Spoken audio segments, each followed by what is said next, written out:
샬롬 일용할 양식의 길만주 목사입니다. 오늘 베드로후서 2장 4절을 함께 나누는 시간을 갖도록 하겠습니다. 베드로후서 2장 4절입니다. 하나님이 범죄한 천사들을 용서치 아니하시고 지옥에 던져 어두운 구덩이에 두어 심판 때까지 지키게 하셨다. 범죄한 천사에 대한 그런 내용입니다. 현대인의 성경에서 하나님께서는 천사들일지라도 죄를 저질렀을 때는 가차없이 지옥으로 던져 심판의 날까지 어둠 속에 갇혀 있게 하셨습니다. 그래서 어두운 구덩이에 이렇게 어둠 속에 이렇게 지키게 하셨다, 갇혀 있게 하셨다 이렇게 보죠. 킹 제임스에서는 하나님께서는 죄를 지은 천사들조차 아끼지 아니하시고 지옥에 던져 흑암의 사슬에 내어주어 그랬어요. 여기서는 어두운 구덩이에라고 했는데 흑암의 사슬에 내어주어 심판 때까지 가두어 두셨다라고 해서 조금 다르게 번역을 했습니다. 하나님이 범죄한 천사를 용서치 않았다. 천사라는 말은 앙겔로스라는 말이죠. 이 앙겔로스라는 말은 천사 또는 사자 이런 내용이죠. 타락한 천사를 하나님께서 용서하지 않고 심판하셨다라고 그랬습니다. 타락한 천사에 대한 성경 구절이 좀 있는데요. 천사가 타락을 했다라고 하는 것이죠. 그래서 천사장 루시퍼의 타락입니다. 이사야서 14장 12절에 너 아침의 아들 계명성이여 어찌 그리 하늘에서 떨어졌으며 너 열국을 엎은 자여 어찌 그리 땅에 지켰는고. 13절에 내가 내 마음에 이르기를 내가 하늘에 올라 하나님의 뭇별에 나의 보좌를 높이리라. 하나님의 보좌에 자기를 보좌를 높이겠다. 내가 북극 지폐의 산 위에 자정하리라. 14절 가장 높은 구름 위에 올라 지극히 높은 자와 비기리라. 하나님과 비기리라 이런 거죠. 그러나 이제 내가 음부 곧 구덩이의 맨 끝에 빠치우리라 라고 그랬습니다. 그래서 여기서 말하고 있는 너 아침의 아들 이 계명성을 보통 천사장으로 이렇게 해석하고 있죠. 천사장이 타락을 했다. 타락은 뭐냐면은 나의 보좌를 높이리라 해서 교만, 자신이 하나님같이 되려는 그런 교만이죠. 그래서 결국은 하나님의 심판을 받고 또 지옥의 형벌을 받을 것이다 는 것입니다. 또 에스겔서 28장 13절에도 비슷한 내용이 있습니다. 내가 옛적에 하나님의 동산 에덴에 있어서 에덴 동산을 말하죠. 각종 보석, 홍보석과 항보석과 금광석과 황옥과 홍만호와 창옥과 청보석과 남보석과 홍옥과 황금으로 단장하였으며 내가 지음을 받던 날에 천사가 지음을 받던 날에 너를 위하여 소고와 비파가 예비되었다. 그래서 이 보통 천사장을 이런 그 음악을 담당하는 그런 천사로 이렇게 이야기하고 있죠. 14절에 너는 기름 부음을 받은 덮은 그룹이며 그룹이라는 말은 천사를 말하는 것입니다. 내가 너를 세우매 내가 하나님의 성산에 있어서 화강석 사이에 왕래하였도다. 내가 지음을 받던 날보다 내 길에 완전하더니 마침내 불의가 드러났도다 라고 그랬습니다.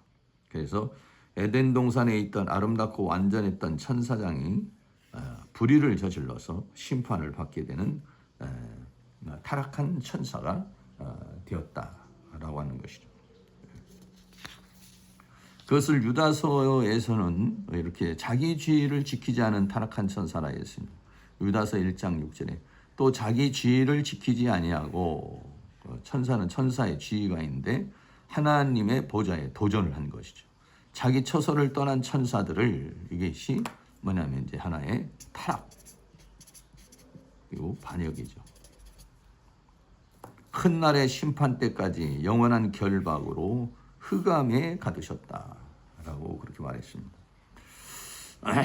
또 계시록에서도 미가엘과 사탄의 전쟁에 대한 이야기가 있습니다. 계시록 12장 7절에 하늘에 전쟁이 있으니 미가엘과 그의 사자들이 용으로 더불어 싸울세 용과 그의 사자들도 싸우나 이기지 못하여 다시 하늘에서 저희 있을 곳을 얻지 못한 자라. 큰 용이 내어 쫓겨니 곧 옛 뱀이요 마귀라고도 하고 사탄이라고 하는 온 천을 깨는 자라. 땅으로 내어 쫓기니 그랬어요.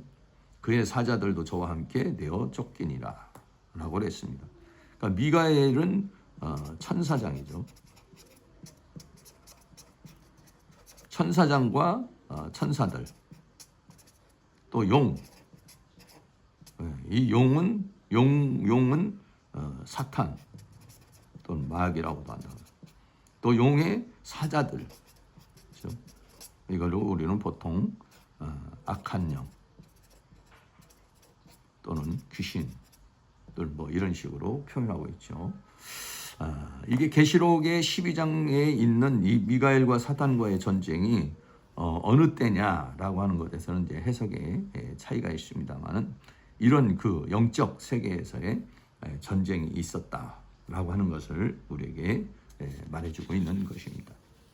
그래서 이러한 그 타락한 천사들을, 이 타락한 천사들을 지옥에 던져 어두운 구덩이에 두었다. 여기서 지옥이라는 말이 타르타로라는 말이에요.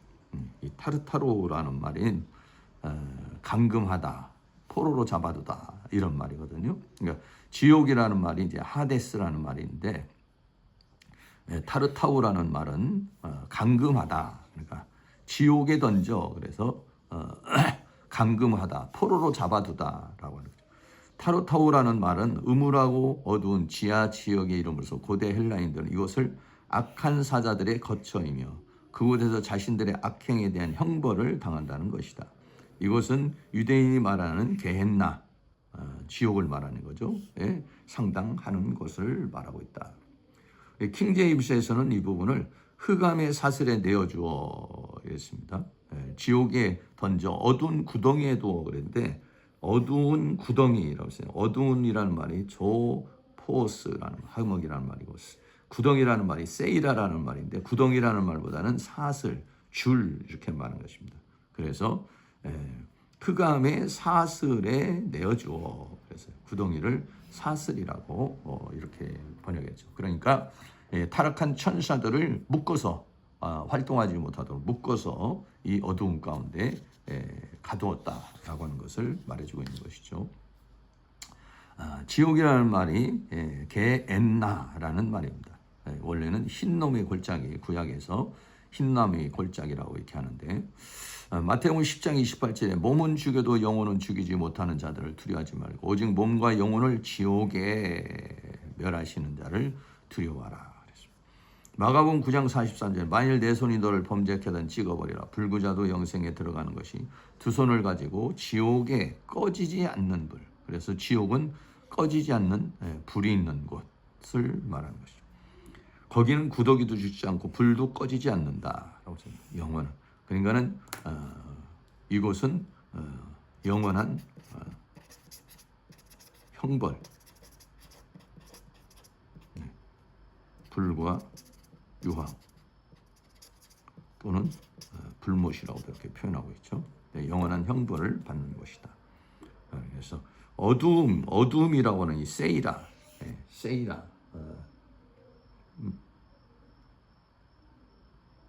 어두움이라는 말은 세이라가 아니라 이제 조포스라는 말이죠. 이거 조금 잘못했습니다. 조포스.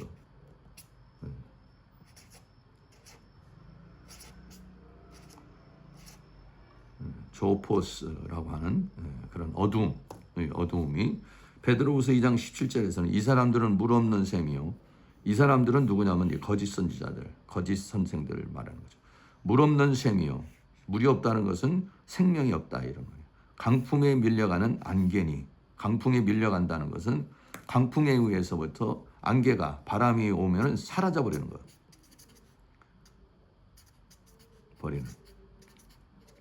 그 일순간에 사라져버리는 안개와 같은 것이다. 저희를 위하여 캄캄한 어두움이 예비되어 있나니라고 했습니다. 그래서 이 어두움은 지옥을 지금 상징하고 있는 것이죠. 그래서 심판 때까지 지키게 하셨다 그랬어요. 심판, 크리시스, 심판은 심판 때까지 지키게 하셨다. 테레오, 억류하다 이런 말이죠. 마지막 심판을 받고 그 다음에 지옥의 형벌 속으로 불못으로 들어가는 거죠.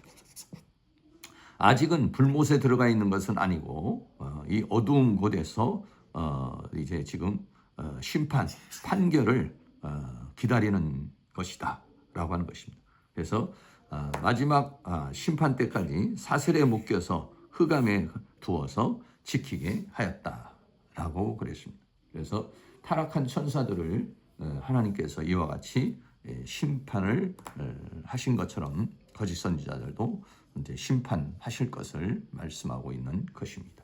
오늘 베드로후서 2장 4절을 함께 나누었습니다. 베드로후서 2장 4절에서는 하나님께서 타락한 천사들을 심판하셔서 어두운 지옥에 쇠사슬로 묶어서 지키게 했다라고 말하고 있습니다. 타락한 천사들을 하나님께서 심판한 것과 마찬가지로 거짓 선지자 또는 거짓 선생들을 하나님께서 심판할 것이라고 하는 것을 말해주고 있는 것입니다. 그래서 하나님께서는 반드시 이러한 자들이 지금 현재는 교회나 여러 곳에서 활동을 하지만은 언젠가는 하나님의 심판을 받게 될 것이라는 것을 말해주고 있는 것입니다. 그래서 우리가 늘 깨어서 이런 사탄의 세력에 묶이지 않고 진리 가운데 있기를 주의 이름으로 축복합니다. 감사합니다.